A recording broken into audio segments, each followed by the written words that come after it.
Hey everybody, welcome back to the Teen Talk Podcast. I'm Hayden Trowbridge, and today I'm joined with a very special guest. His name is Anthony Silva. He is currently a college student at San Francisco State studying kinesiology, which is basically like athletic training and things like that. But the way that I first found out about him, which is kind of crazy, where I was playing baseball and I see this kid, 17-year-old kid, or maybe 16 at that time, and he had a camera and he was taking pictures, and he was good friends of my one friend, Chase Stanley, and he asked him to come out that day, and I met him and I got in contact with him and we started having conversations, and one thing led to another, and now we're great friends, both creators, taking pictures and things like that. You're just an awesome, down-to-earth dude. So welcome to the podcast, Anthony. It's awesome to have you. Yeah, thank you. I'm glad I could come out today. I'm excited. But yeah, it was crazy. We met through, we never actually met him face-to-face, but got in contact. We had the same interests, it's crazy. We're here now, meeting and doing this podcast. I'm excited. Yeah, so tell me a little bit about your company, sort of going into it, and because you're a self-made teenage entrepreneur for the most part with your his business is called Silva Shoots. So tell me a little about that and the brainchild behind it and how that came to be. Yeah, so I'd say the biggest driving factor was my 8th grade year. Somewhere in my 8th grade year, my family went to France. We went to Paris and Switzerland, and I had a camera. Well, it was my dad's camera at the time. I was taking a lot of pictures for the family and whatnot. And in 8th grade, maybe even 7th grade, my brother was always in travel baseball. To this day, he's still playing baseball in high school. Nicholas Silva, he's going to be a sophomore at Paraclete. And so I've taken pictures for him, for all of his travel teams. And I think that's what got me liking photography. And I think I'd say 8th grade, and then for sure, the summer of 8th grade year going into my high school year is when I was taking a lot of pictures for other teams, other teams and teammates of Nicholas, my brother. And I think that's when a lot of people saw more of my pictures. I was posting them more, and I was putting them on my Instagram and whatnot. And from there, people were like, wow, you have really good work. And at the time, I was like, okay, this is my dad's small camera. Can't be that good, whatever. But people kept telling me that, and they were like, you should. Then high school, football season rolled around. People were like, you should take pictures at football games. You should do this. And I did it, and I was just taking them, and then I'd give out a big Google link the next day, and everyone would see them and would like them. And I was just doing that for, I'd say I'd say about half of my freshman year of high school. And then people were like, you should charge. This is very good. You should charge. And then a lot of people said that, and I was like, you know what? Maybe I should make this a little business. And then I think about halfway, maybe January, February, is when I made the Instagram account, Silva Shoots. And from there, it took off. I started with sports. I tried doing all types of sports. Once I did all types of sports, I was doing that. And then I was like, you know what? Let me do events. And I started doing events. And to this day now, I'd say I've done a couple weddings, I've done quinceañeras, I've done baptisms, I've done baby showers. I didn't see myself doing all that, but I ended up doing a lot of that and meeting a lot of good people. That's one of the things I really like with it. You could meet really awesome people, make connections. And yeah, that's how it came along, all with my brother and his baseball. And then I was like, I gotta make something more out of this. And then from there, it just took off. Yeah, and so something cool about Anthony is he does, like he said, everything from, baseball and football, which, his pictures are absolutely incredible, but he does, portraits for people and does, special shoots and things like that, which is awesome. I forgot. Yeah, you kind of jack of all trades here, but what's really cool is you did this, all in your freshman year, and, most people, I think it's really hard to be like, okay, I'm good at something, now how do I make that into something where I can either earn something from it and meet people, which that's my favorite part about being able to take pictures is you take that picture and you go back and edit them and you see all the smiles and everything and, all the interaction that you have with those people. That's the most incredible thing is, I did this similar thing to you last year where I took pictures of my entire student section, and I guess, quote unquote, fan interaction there was awesome. And I bet you felt something like that as well along the lines of that. Yeah. you get the responses, and then it's just like you're capturing memories for people, and it's really awesome. That's not, I didn't even touch on that. Like, then the whole aspect of like the delivering part of it, like just getting the responses, whether it's in person or like through text or DM, like people love them, and just that, like, it's like a like a kind of satisfying, like wow, like I did that, I delivered that, and it's a pretty, I really like it. It's a good, you deliver and then you get the response back, and it's good feedback, and it makes me feel good. Yeah, so I what's cool about that is obviously like the creation part of it is where you create it and you edit it. So just like a basis thing, how many sleepless nights were you up, doing the pictures, and like mentally how'd that take a toll and that sort of thing? Yeah, so during this is all while I was in high school. So there was, I'd say, I would say not a couple weekends, but during the weekends, because I wouldn't really edit all night during like Monday through Thursday. I would just do like on a Friday night, Saturday night. And there was times when if I shot a big game, I would, excuse me, whoever I was taking pictures for would ask me like, oh, I would need them by the next day, or like pretty soon I knew I had something coming up, and I'd stay up to 1 a.m. Just editing. And I don't know, it's something different when I'm editing in the middle of the day, but when you're editing at night, it's just, I don't know, it's the best thing ever, dude. It's really awesome, yeah. It's cool, but yeah, there's been definitely a couple nights, and even still to this day, when someone does need them very soon, and I'm like, okay, I took a lot of pictures, I gotta clear through these pictures, edit, pick the best ones. There's definitely a lot of those nights that you just stay up pretty late. And so a lot of people who take pictures, whether that's for school or for things like events like you did or portraits, it's being a creator is it's very like mentally stressing, because you're dealing with all the I guess all the feedback that you're getting. Oh, your pictures are good, but then you have other people like, oh, your pictures suck, or like that sort of thing. So like mentally, especially going through high school, like you're a freshman doing this, and you're kind of like stepping into it. So mentally, how was that sort of like, how did that play a role in that? Well, I want to say, I'd say I can't really remember. I'd say for the most part, I didn't really pay attention to like what people were saying. I mean, no, I don't. I'll take that back. Yeah, I did hear when people would say encouraging stuff, and that's what kind of drove me. I didn't really pay attention to like just small remarks like, oh, I mean, it's just a picture. Like, I didn't really pay attention to that.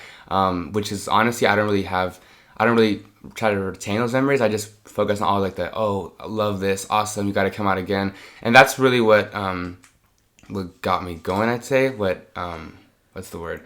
Just, I don't know, it's like leaves a satisfying like calmness in you. I don't know how to explain it. It's just a cool feeling. And so sort of tips for either people that are coming into the industry and being like, I know for me it's like, how do I create when, let's say, I don't have a big camera or a big lens, or what would be like your top 3 tips? Because I would consider you, I mean, obviously you haven't been doing it for 20 years, but I mean, you're very good at what you do, so I would consider you almost like a professional in your field. So what are some tips that you give to people going into the photography industry? All right, 3 tips. Okay, I don't want to say in any order, but because I can't think of like the right order, but I just say 3 important tips. One, well, I guess I'd say one of the first ones is get experience. So if you're new to it, I wouldn't say go out and shoot a wedding, obviously, but if you have someone getting married, if you want to get into like event photography, ask them, hey, would you need a second shooter? Just kind of immerse yourself in it. I know I did that with two photographers. I did 2 weddings before I did the 2 I did on my own. I just like kind of was with them. And at the end of it, I gave them my card and I showed them the pictures, and they let me know which ones they really liked, what they would have changed.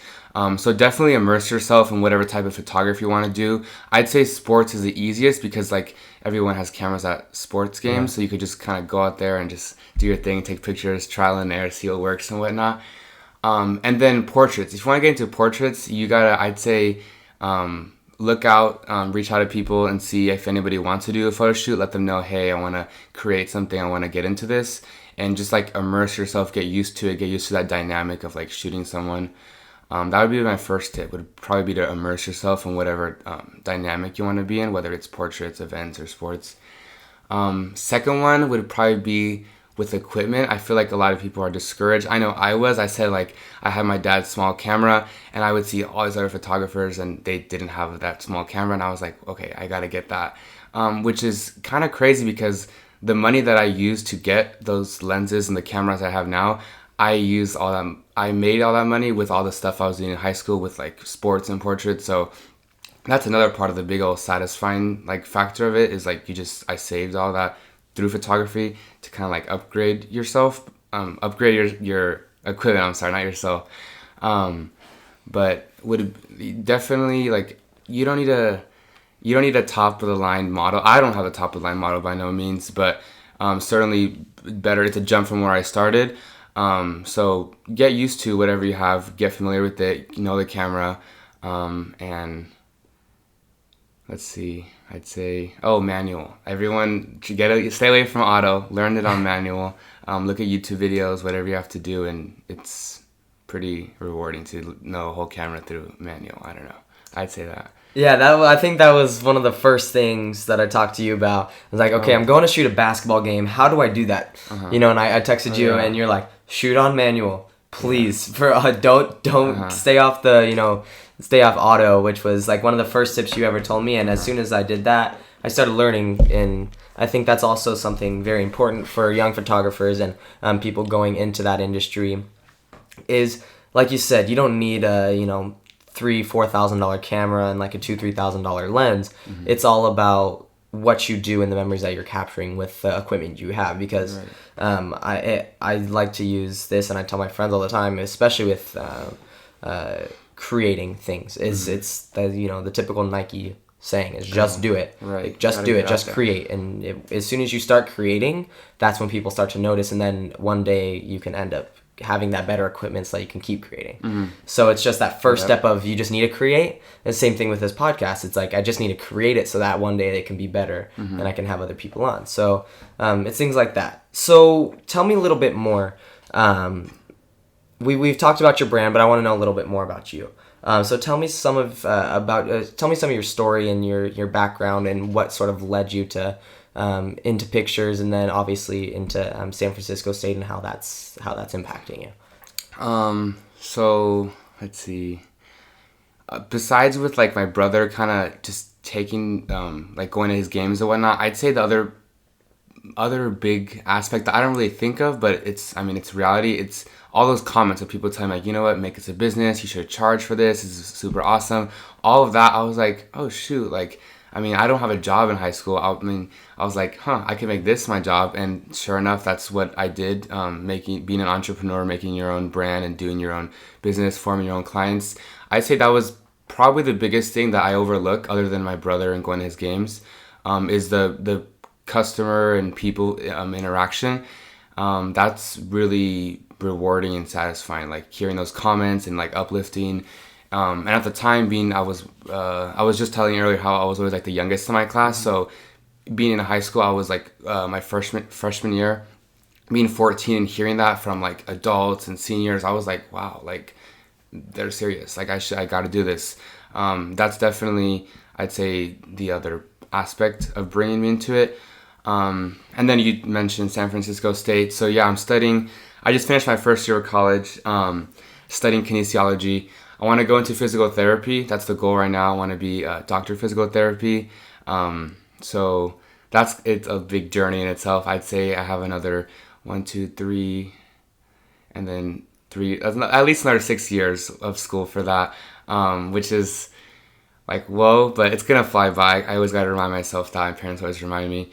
But in high school, while I was doing photography, I started volunteering at a physical therapy clinic. And I just wanted to get into it because at the time I wanted to be an engineer. And I was like, well, what if math isn't my thing? I got to have like a backup. So I was like, let me check out physical therapy and like chiropractor.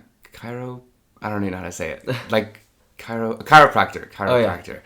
So I checked those two out and I really immediately liked the physical therapy clinic that I was at. And I'm still volunteering there this summer, as a matter of fact. And from what ended up just being like a 1 week, just kind of immerse yourself into it, I've done, I'd say now about 300 hours there, 350 hours and still going. And at the time, I didn't even know that to get into physical therapy schools, you need like 400, and like really big ones, you need like 500 hours to get into. So it's definitely good that I started that young. But that's another big old, what's it called, interest of mine, is working with like injured people, injured athletes, injured just people in general, whether it's a car accident, you fall down your stairs.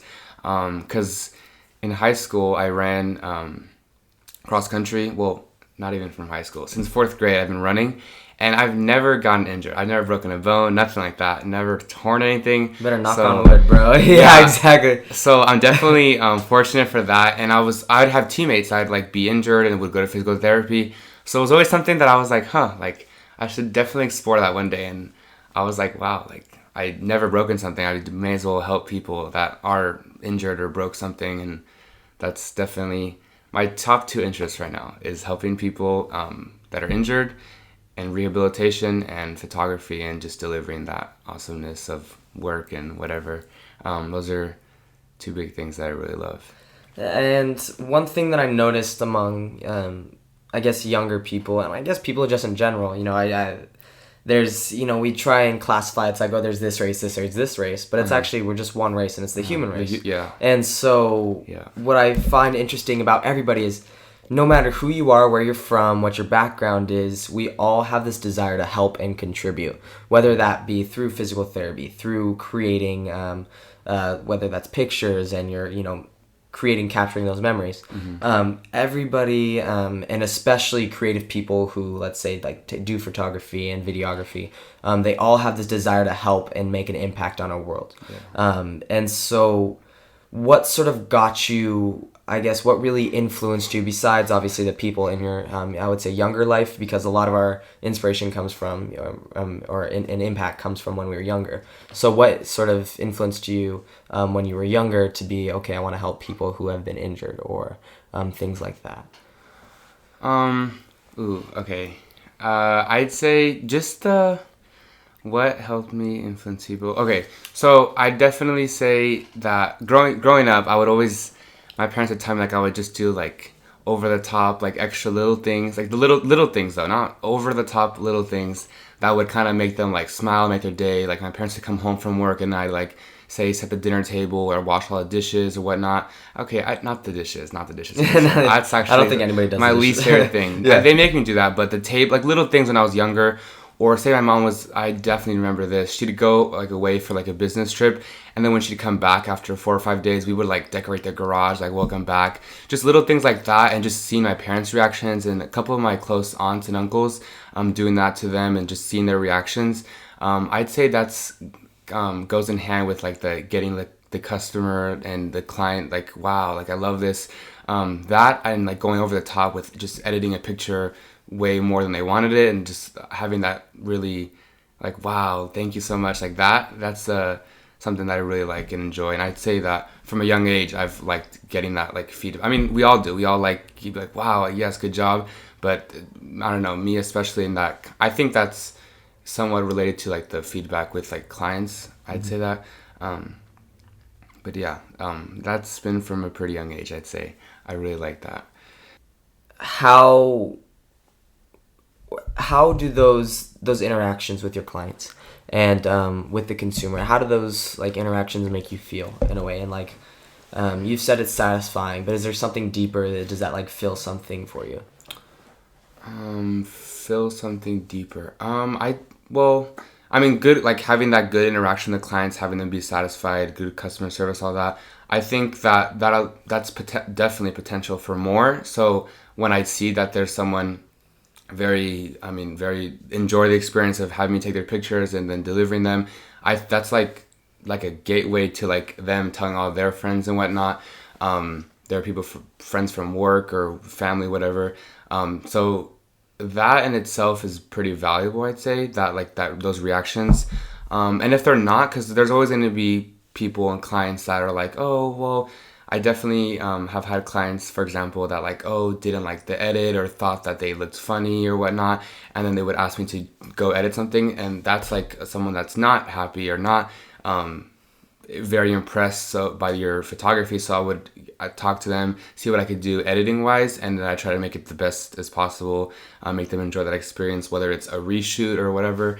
But that's very key, having those good customer engagement, because it's potential for them referring you, which would allow more opportunity on your end, on the creator. Yeah, and so we were talking about earlier before the podcast, and I think this is a kind of like a cool segue to go into it, is where we talked about, jumping right into things and sort of just doing it, right? But also, we were talking about your plans for this summer, and one of the things that was on your list was skydiving, which not many people our age are able to do, because I think you have to be 18 or something like that to be able to skydive. But tell me a little bit about that experience, the skydiving, and was that sort of like an oh my gosh moment where you kind of just jumped and you realized a bunch of things, or was it just like, okay, I'm flying in the air? So tell me a little bit more about that. Well, what's crazy? So I went with my friend Lindsay. I graduated high school with her. She moved to Ventura now. We both grew up in the same city, but she lives in Ventura now. And so I visited her for it was like 2 days for the weekend. But prior to that, I was like, hey, let's go do something like crazy. And she's like, what do you mean? I was like, let's go skydiving. There's one in Santa Barbara. It's like a 40-minute drive from your house. And at the time, she was nervous. I was like, we got this. It's going to be fun. And then when we were rolling up, she said I was getting her anxiety driving. Like the last 10 minutes, I see like a lot of planes because we were approaching the airport, and I was just getting freaked out. I was like, oh no, we're not doing this. And I was kind of shocked, but I didn't want to admit it, because I was like, this is my idea. Now I'm the one like being a crybaby about it. And then we walk in and we're signing the waivers, and it was really bad. I was just sweating. I was super nervous. And then the front desk lady, she told me, she's like, you have a bigger chance of dying through like a shark attack or a vending machine falling on you than your parachute malfunction. I was like, that like settled in me, and I was like, wait a minute, she works here. This must be true. I was like, okay. And then after the fact, I looked at it and it was true, and I was like, wow, like I just gotta relax and calm down. Like you had a different mindset about it earlier. Why you change it now that you're seeing all this? Like just think of it the same. And then I calmed down. We get all like geared up and whatever. And then going into the plane, then I get nervous all over again. And then the plane ride up, I was like sweating, and I was like, no, this is not going to happen. It's not going to happen. But deep down, I knew like, I'm going to go off this plane. I'm not going to waste my money. I'm going to go off this plane. And little did I know that by sitting by, this is how nervous I was. I'm sitting by the right by the plastic like door. And I didn't even think like, oh, this means I'm going to go out first.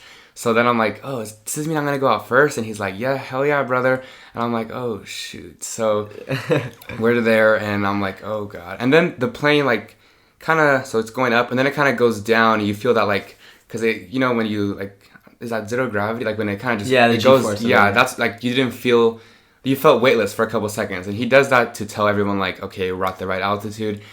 The door swings open, just feeling that, like, plane wobble, I was like, whoa. The door swings open, we get situated, and I'm like, oh my God, this is crazy. This is about to happen. And just 1, 2, and he just jumps, and we just jumped on 2, not even on 3, just completely jumped, and it was insane. I don't even know like how to describe it. That's why that's why I told everyone that's asking me, like, I don't know how to describe it. Just a lot of wind, for sure, a lot of wind. Okay. That's a lot of wind. And then the parachute opened up, and the quietest thing I've ever heard. Like it was just calm. That was crazy in itself. Then the landing happened, and it was fine. And I was just like, wow, like I was so nervous for just like the unknown. And I know you have I know we both watch the same YouTube channel, the Yes Theory. Yeah, Yes. And their biggest thing is like seek discomfort. And I've seen their video on like taking people skydiving. I've seen all their stuff of like, it's like the unknown that we're like, a lot of people are afraid to do. And that's exactly what happened to me on that day. I was just like, I don't know how it's going to be. What's going to happen? And I just had to keep telling myself, like, it's going to be okay. You had this idea and it was fine. And then now you're all being a crybaby about it. Like, just do it. And I did it. And I'm very happy that I did that. I would definitely go again. Yeah. And, something interesting about that on that same token is where, it's that typical thing where, you're not scared of the dark. You're scared of what's in the dark. So like if there's nothing there, there's nothing to be scared of. But if there's like a boogie monster in the dark, then you're scared of what's in the dark. So it's that fear of the unknown, and that saying that Yes Theory has is seek discomfort, is pushing yourself outside the comfort zone so that you experience things that you may have never experienced if you were to say no. And so taking that step to say yes, so that you live a life fulfilled, where there's a book by Henry David Thoreau, which is called Walden, and one of the quotes, I'm not exactly sure, is I went to the woods to live like purposefully, and to suck out all the marrow of life, which is basically that quote saying is to really get everything and squeeze that lemon as much as possible to get all the juices out, so you experience everything in life to the fullest, because you have one life to live. Most of us are going to live to 80. Guys, probably less, because I don't know why, that's just what it is. But most of us are going to live to, let's say, 70 or 80, and so we have to take every day and every second as if it was our last. And so that idea of kind of just F it, I'm going to do it.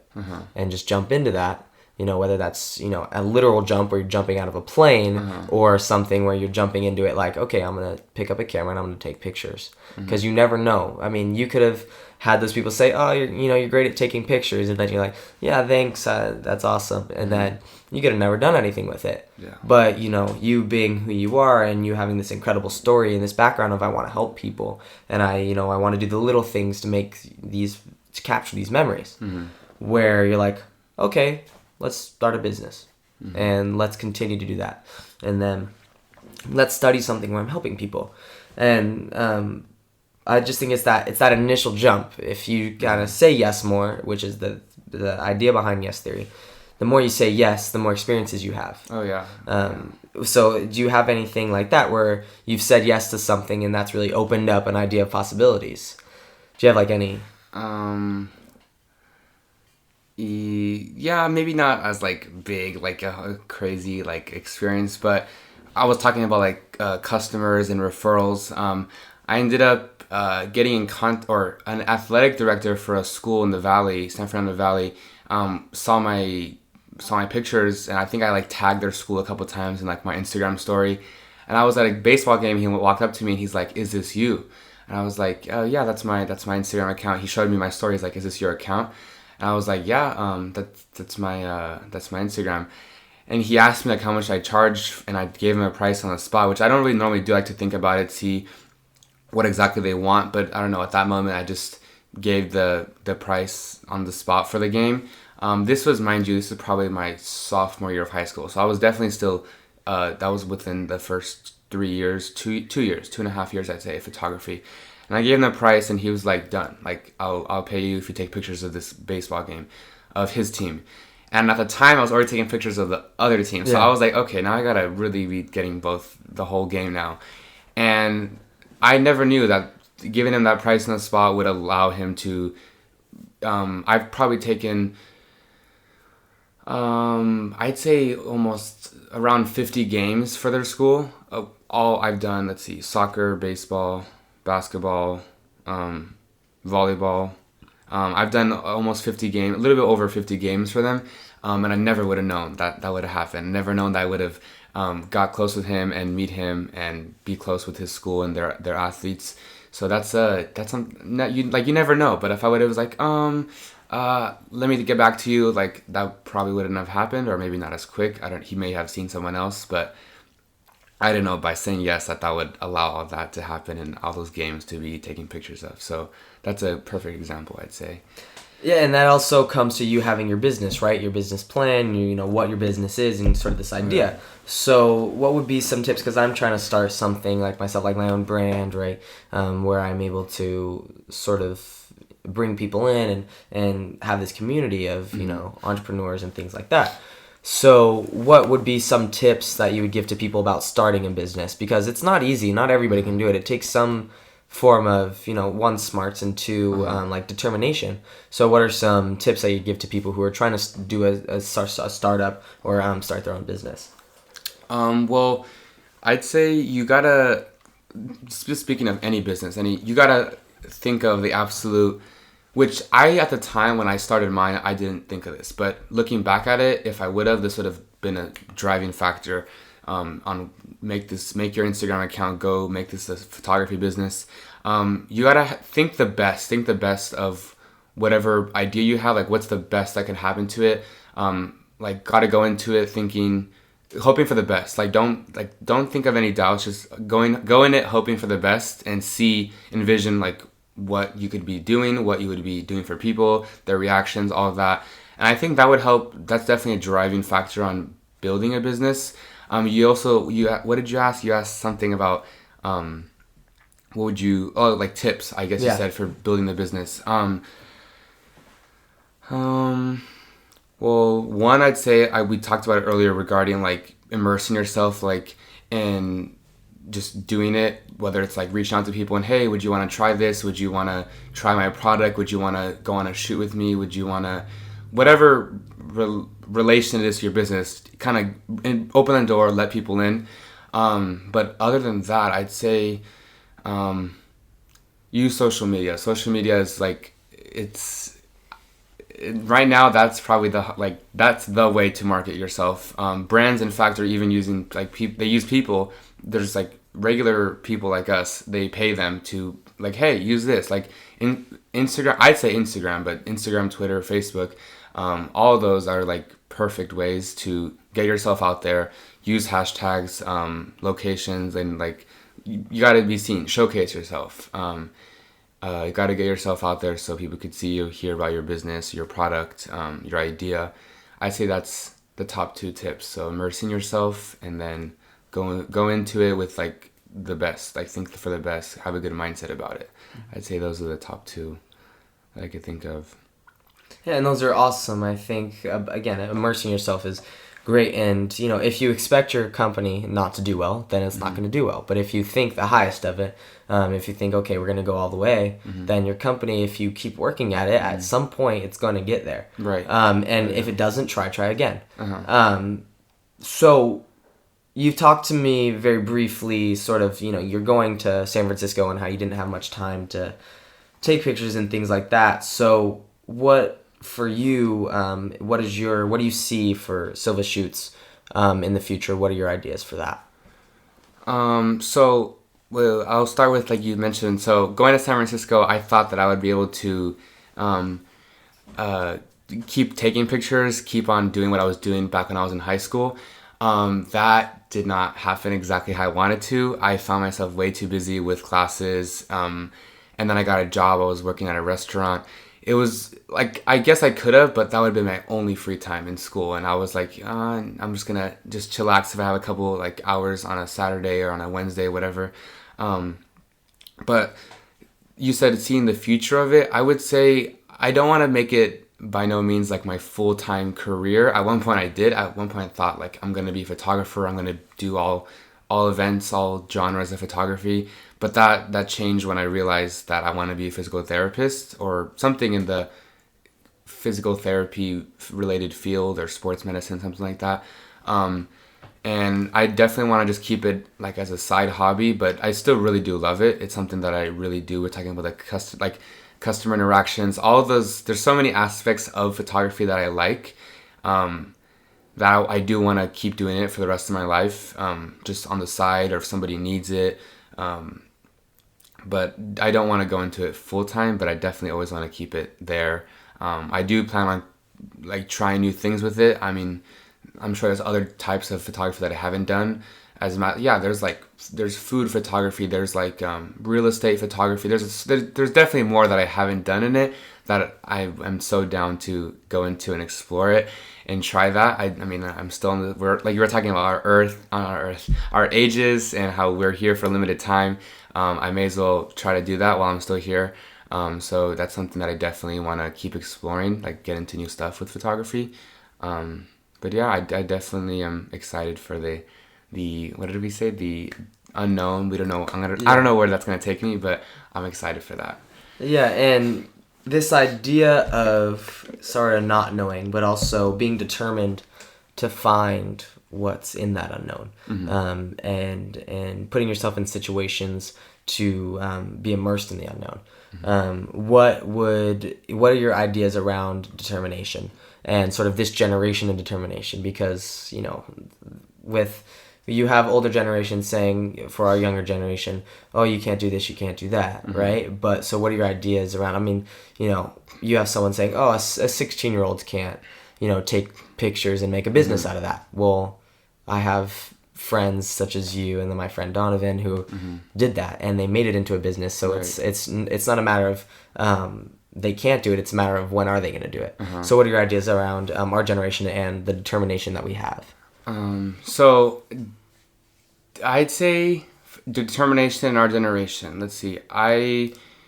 When I started, like I said, it was that like there's something in you that is going to make you want to do it more. With my case, it was the interaction, the engagement. Everyone's going to have something different that like kind of drives them. You got to find that and you got to see what it is that like what reward getting back that you like and find that and use that to like kind of go more. And you mentioned like age. I definitely, anyone, I'd say, I don't even want to say like a definitive age, but like, for example, me at 14, I had that thought process of, oh, you know what, maybe these people are right, I could make a business. For sure, anyone can, I don't want to say give an age, but you could, anyone, well, let's just say high school, this is your teen podcast, I'd say definitely you can make a business. You got to just see it, envision it, and like we were saying, immerse yourself into it, like get experience, see if it's right for you, see what you like about it. And I think that's a very good way to like reward someone, whatever you like from it. It's like, just go chase that, just go for it. You know what I mean? Yeah, because a lot of it is experience and really figuring out, because you can't know if you love something unless you do it. So it's like, I love taking pictures. Well, do you have a camera? No. Well, have you ever taken a picture? No. I just like looking at them. It's like, how are you going to know if you like to take them if you haven't done it? So it's getting that experience, one, and then doing it enough times to where you're like, I love to do this. And that's one thing that I noticed with you and then also our generation in general is we get very passionate about things, whether that's, with, let's say, women's marches or the March for Our Lives, things like that. We get so passionate about things and we turn them into something incredible. Big. It's huge. Yeah, it's something huge that has a huge impact on not only our generation, but it's informing other generations about this determination and sort of creating something bigger than yourself. And I think that's one thing that if anybody listening to this, if they can take one thing away from this, is that your goal in what you do is to create something bigger than yourself and help the next generation or help the older generations, right? So with you, that's capturing those memories so that you can have those memories for generations to come.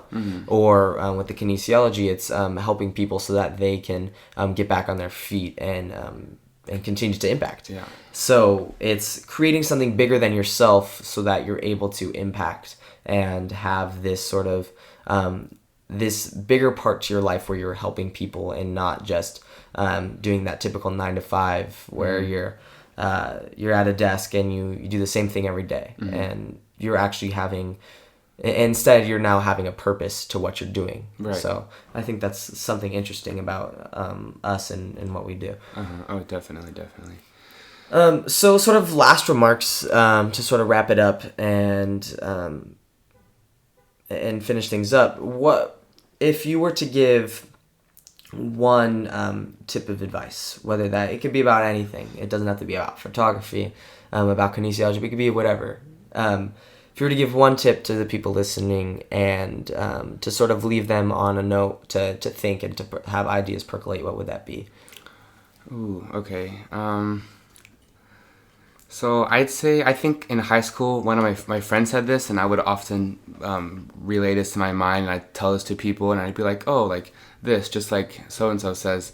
One of my friends, her name is Christina, she would say, she said it jokingly, but I kind of took it seriously. She would just say, like, just go for it. Like, I mean, literally, like, just go for it. She would just say that, but she said it jokingly, that's the thing. And I would always take it seriously. I'd be like, oh, just go for it, like Christina says. And with all this, like, seek discomfort, just do it. We're talking about, like, Nike earlier, having just such a simple phrase with so much, like, power. Just go for it. Like, if you have an idea, if you doubt yourself at all, like, don't doubt yourself. Just think of the best. Have that positive mindset.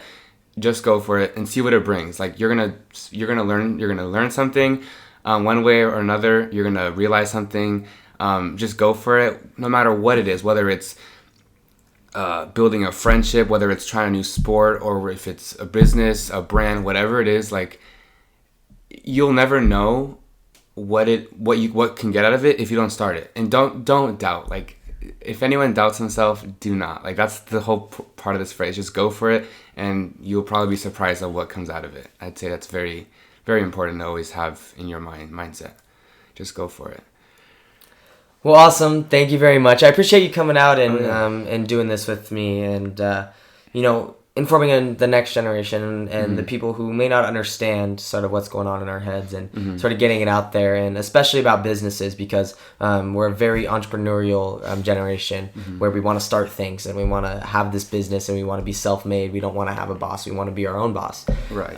And so thanks for the tips and advice. And I hope for you listening, you guys do take advice. Just go for it.